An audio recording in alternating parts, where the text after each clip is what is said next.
Hi, welcome back. What you're looking at is a phone capturing my Duron 800 system, which is 18 years old. It's 2002 vintage. It's pretty underpowered, but what I found on this before, I'm having to record this with a phone. I can't see with the screen very well.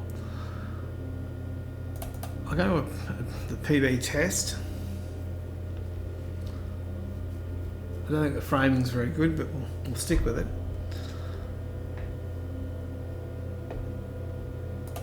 I'll go up here to reopen, and it's the platform test. Okay.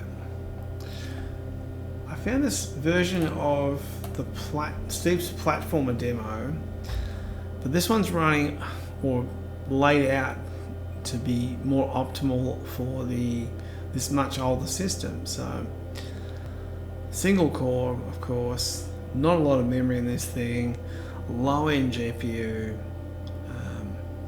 I think this one has a GeForce 2 in it. There's some description. And that was a replacement for one that blew up. That's right. Yeah, I used this system for this. Was all the first versions of PB were written on this system, and then I switched across to the Athlon system some point in there. I don't know when that was now. So this demo here, I wanted to go back and see how well we can make this run on a low-end system such as this. I hope this is the right version. I think it is. It looks a bit distorted on the camera, but we'll put up with it. So we're going to have blocks and keyboard to scroll. You can't see the display on the camera, I don't think. No. It's got a frames per second rating up at the top corner. It's got a few different modes for the scrolling. So this is called standard, and it's taking 52 ticks or milliseconds to render the frame. So we're getting 9 frames per second. So we've got alpha blended foreground blocks over a background picture in 32-bit. Let's try the next mode. This is called single pass occlusion with effects foreground. So we've improved the frame rate straight away. We're in the mid 20s now. We've got 45 ticks to render the frame. So we've got blending around these kind of edges around here. If you look at this feathering around here, that's all blending. I'll blend it there. So we're using a trick here because the foreground's opaque. This section here is all opaque. We can just draw that without any blending at all, and I draw the edge cases with blending, which works out to be much easier on the processor. This is method 1. I've got a method 2, which is called single pass occlusion with video map foreground. Now we're in the 24 frames per second range, which I'm quite happy about, actually, to be honest with you.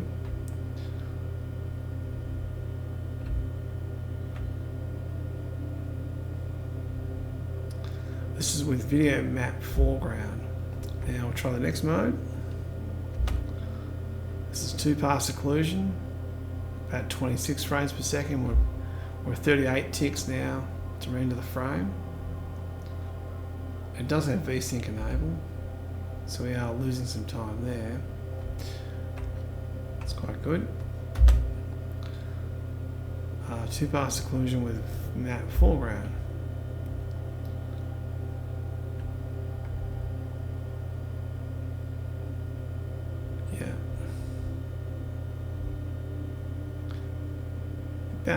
We're approaching about 30 frames per second now,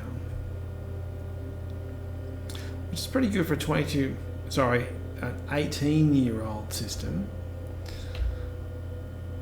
Most of the 2D games for this kind of system here would have been just purely blit based. So standard mode is 16 frames per second.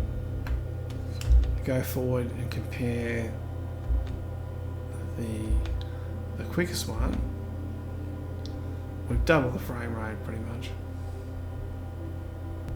It's pretty cool. I'm pretty happy with that. Let's try it without VSync enabled.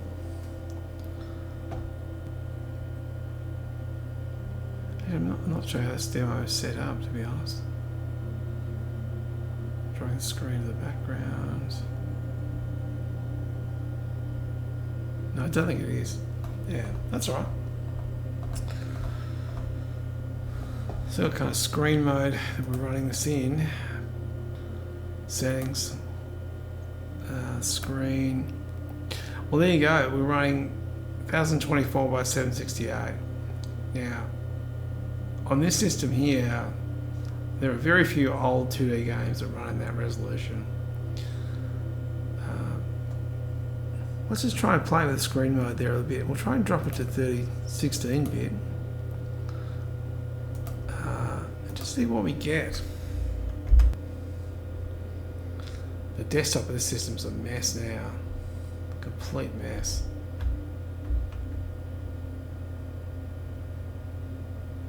Yeah, so we doubled the frame rate. By going to 16-bit frame buffer, we barely notice the difference on screen at all. This is mode 0, which is the slowest method. Single pass is now 43 frames per second, 44 frames per second. The other single pass occlusion with video map foreground, about the same, 48 frames per second now. It's quite smooth. And two pass occlusion with here. As for what that means, I'm not quite sure now. I noticed that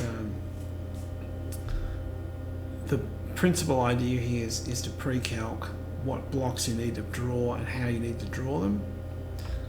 So mode 4, yeah, I've got a nice 44, 45 frames per second.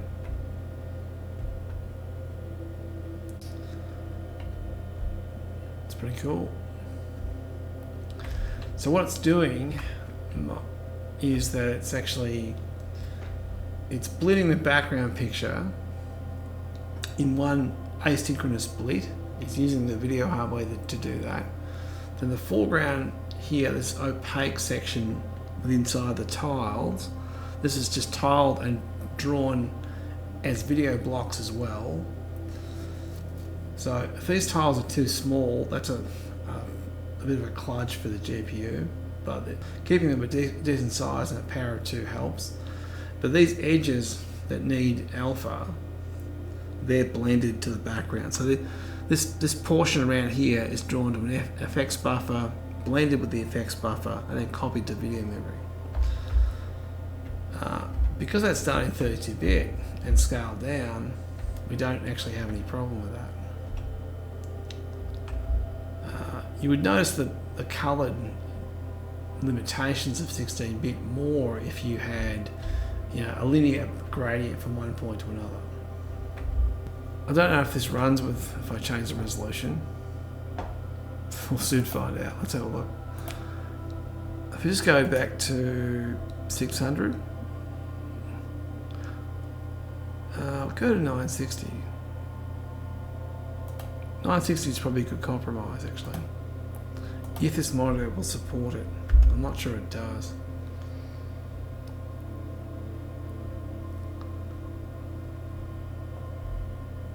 There's your answer. It doesn't. So we have there's no full screen exclusive supported for this monitor. So I'll go back to 800 by 600, which is the default. So we're in 16-bit, 800 by 600, with foreground layer with alpha effect, with alpha blending on it anyway. Yeah, I think our loader is organised to work in. It expects the video frame to be whatever it was, 1024 wide. So this was with no optimization at all, getting 35 frames per second on the 18-year-old system. Just straight 2D bleeding. A bit of messing around, and now you've got 60 frames per second. A single pass occlusion, about the same for the second variant. Now for two pass occlusion, you've got frame rates in the 70s and 80s. Now your rate will vary given the amount of work that's included in the frame. Stands to reason, I would have thought.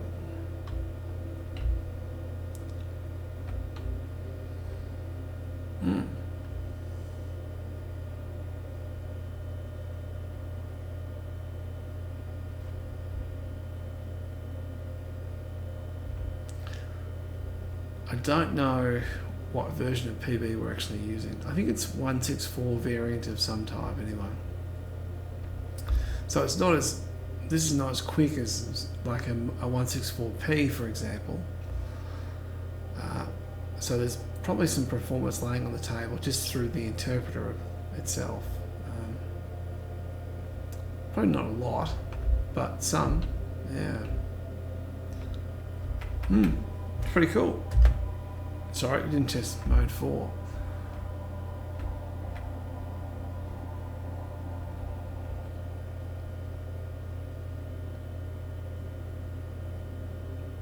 Cool. Once you get the blending effects off screen, you're doing frame rates of almost 200 frames per second, but they're irrelevant because you're just timing how fast the bleeder can draw the backdrop. There you go, bit of a trip down memory lane. This example here was written in 2010. I've got a copy of this now, so I'll put it on the, well, I'll copy it across to the forum, etc., so you can have a bit of a play with it yourself. I don't know if I release this or not. I have no idea. Not a clue. I hope so. Sometimes I mean to do those things but don't get around to doing it. Yeah, which happens way too frequently, unfortunately. But that's why I've got the system set up at the moment. I'm sort of copying, making sure I've got everything off this machine. There's a whole bunch of files on here that I think are probably the only copies of those files left. Mostly things like, downloads from the forums that have now been deleted because they're stored externally. But it means that those old threads become useless because all of a sudden some thread that's talking about something that you've just searched for has nothing in it.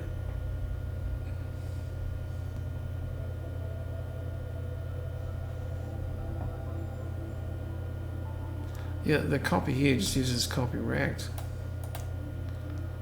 Nothing special about that at all. Mouse button, draw foreground over background, fill in holes. Oh, that's interesting. So I'll run that again, and apparently if I hold the mouse button down, it'll give us an indication of when we're using the fill modes, what blocks are being. I'll just change the resolution back to whatever it was. It's a bit of a mess, this system now. It's got stuff everywhere. So I'll go back to 1024 by 768 in 16-bit. So over here, go through to one of these block methods. There you go. So if I hold down the right mouse button, it shows the foreground blocks that are currently being drawn opaque. Now if we used a smaller block size, we use two maps, which is what I would probably do. And I would use two maps because these blocks here could really be blocks. I think the tiles are about 50 by 50 or something. They're like a weird size. So these blocks here could be, a nice even number. Like if they're 50 wide, we make them 10 by 10. This would mean that this block here could have much less fragments of it being blended, and there would be more opportunity for these background blocks here to be just drawn opaque.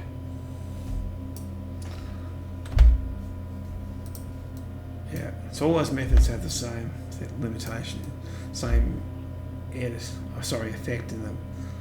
So we're not really, even here, we're doing a lot of software blending on this scene, and we can improve this by altering the block size, which will actually help in things like collision and storage and all those side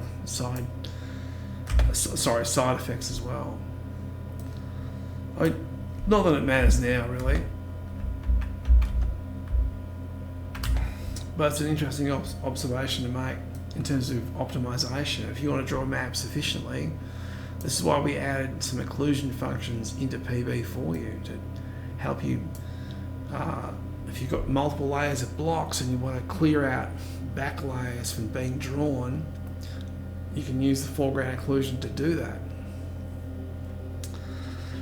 Anyway, that'll have to do us. Thanks for watching. It's very late and I'll put this together quickly in the morning, or tomorrow at least anyway.